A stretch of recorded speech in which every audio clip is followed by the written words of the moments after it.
হা হা হা হা হা। Yam বা yam, তোর সময় শেষ। হ্যাঁ, কিন্তু মহারাজ ওর তো 1 ঘন্টা সময় বাকি আছে। যমরাজ, আমার মৃত্যু কিভাবে হবে? ঘরে যা, তাহলেই বুঝতে পারবি। আমি তো ঘরে এসে গেছি, আমি মরবো কিভাবে? এই নাও। কিন্তু আমার জামাই কোথায় গেল? আরে বাবা, এই লোককে দিয়ে তো আমায় পিস পিস করে কেটে ফেলবে। তার চেয়ে আমি নিজেই বন্দুকে মরে যাই। আর আমি স্বর্গে এসে পড়েছি, ভালো হয়েছে।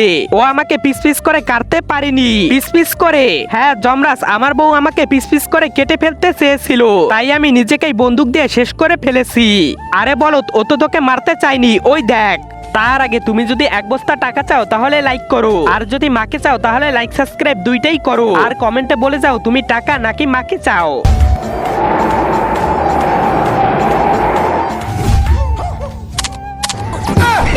আরে ভাই, ওরা তো সত্যি কাজ করছে, আমি ফালতু মরে গেলাম।